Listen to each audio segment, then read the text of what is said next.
हकीम फरीद, पुरानी से पुरानी बीमारी का जड़ से इलाज, वो भी 72 घंटे के अंदर। जैसे जोड़ों का दर्द, कमर दर्द, मर्दाना ताकत, लिकोरिया, शुगर कितनी ही बड़ी हुई हो 3 दिन में नॉर्मल। इसके अलावा बवासीर, खूनी हो या मस्से वाली, बालों का झड़ना, बालों में कीड़ा लगना, खुजली, तिल, मस्से, आंखों के ऊपर की चर्बी, वजन कम करना, वजन बढ़ाना। अभी कांटेक्ट।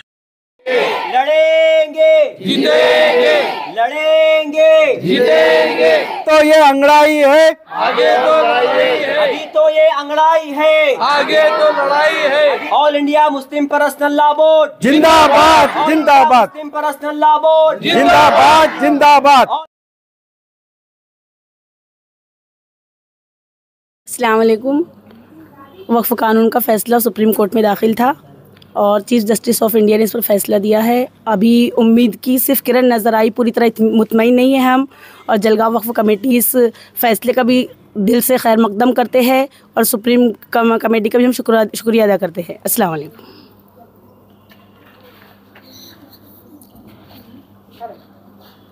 फैसला आया है और उस पर जश्न मना रहे हैं आप लोग, तो इसके बारे में आप क्या सोचते हैं आगे और क्या आपको उम्मीद है? अभी हमारी लड़ाई पूरी नहीं हुई, जब तक पूरा मुकम्मल फ़ैसला ना हो जाएगा हम इसके लिए पूरी जद्दोजहद और कोशिश करते रहेंगे और अल्लाह से भी उम्मीद है कि हम ही इंशाअल्लाह कामयाब होंगे। आपका पूरा नाम? नाजिया एजाज अहमद। आप क्या करती हैं? मैं मौलमा हूँ मदरसा। कल 15 सितंबर को सुप्रीम कोर्ट ने एक फैसला किया है इंटीरियम।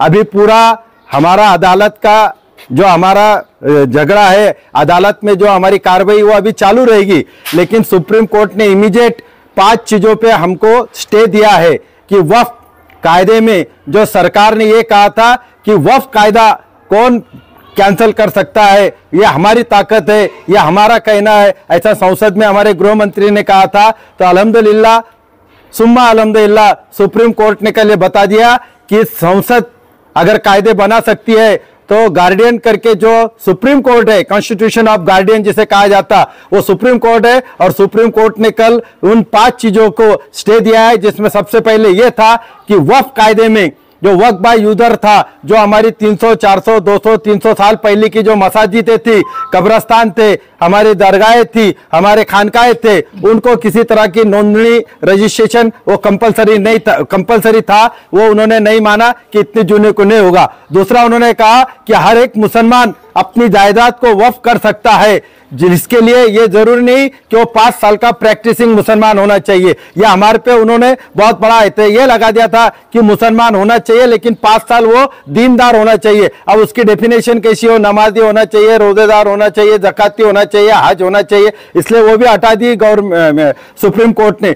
तीसरा ये था, उन्होंने ये कहा था कि सेंट्रल काउंसिल दिल्ली की और स्टेट की जो कार्यकारिणी में, जो एग्जीक्यूटिव कमेटी में ऊपर 21 में से वो 12 लोग आ रहे थे चुनकर, जिसमें गैर मुस्लिम 12 आ रहे थे, और जो अपनी स्टेट की थी उसमें 11 में से 7 आ रहे थे। सुप्रीम कोर्ट ने भी वो कैंसिल कर दिया। उन्हें कहा कि सेंट्रल गवर्नमेंट में ज्यादा से ज्यादा सिर्फ 4 गैर मुस्लिम रहेंगे, स्टेट गवर्नमेंट में सिर्फ 3 रहेंगे। इस तरह से, और सबसे बड़ा अगर हमको फायदा मिला है ये कि जो भी जमीन रहेगी, जो भी संपत्ति का वाद रहेगा, जो कलेक्टर को उन्होंने अधिकार दे दिए थे पूरे, और कलेक्टर ये गवर्नमेंट के अंडर काम करता है, इसके लिए वो कैंसिल कर दिया है कि कलेक्टर को कोई अधिकार नहीं है। जो वक्फ का है, ट्रिब्यूनल का है, वही उसका जजमेंट लेगा। इस तरह से सुप्रीम कोर्ट ने ऐसा करा। लेकिन सुप्रीम कोर्ट ने जो हमारी डिमांड थी क्या पूरे के पूरे कायदे को स्टे देना चाहिए, वो हमारी बात माना नहीं, इसलिए हमारे दिल में वो दुख भी है। हम पूरी तरह से खुशियां इसलिए नहीं मना सकते कि ये कायदा पूरी तरह से कैंसिल नहीं हुआ,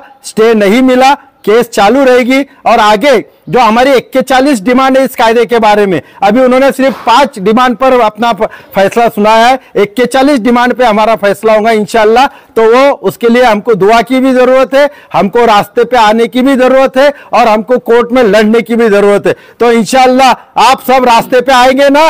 इंशाअल्लाह। जोर से बोलो, रास्ते पे आके लड़ाई करेंगे ना अपन? इंशाअल्लाह। और कोर्ट की लड़ाई मुस्लिम पर्सनल लॉ बोर्ड लड़ रहा है, हम उसको साथ देंगे ना इंशाअल्लाह? इंशाअल्लाह। तो ये थी, इसलिए आपको साथ में आना था, आपको ये जश्न भी मनाने का है, अल्लाह का शुक्र भी अदा करने का है, क्योंकि हम मुसलमान हैं, हम ईमान वाले हैं। हमारा ईमान ये कहता है कि ना उम्मीदी कुफ्र है, हमारे को अल्लाह की जात से उम्मीद रखना चाहिए कि अल्लाह ताला जरूर हमको कामयाब करेगा। कोशिश फर्ज है, कोशिश के लिए हमको रास्ते पे आना फर्ज है, कोशिश के लिए हमको कोर्ट में जाना फर्ज है, इसलिए आज अपन यहाँ पे एक साथ जमा हुए। खबरों में बस इतना ही। देखते रहिए बीके टाइम्स न्यूज लाइव। अगर आपने हमारे चैनल को सब्सक्राइब नहीं किया है तो सब्सक्राइब कीजिए और बगल में लगी घंटी के बटन को दबाकर ऑल पर क्लिक कीजिए ताकि आपको सच्चाई के साथ दिखाई जाने वाली खबरें मिल सके। जय हिंद।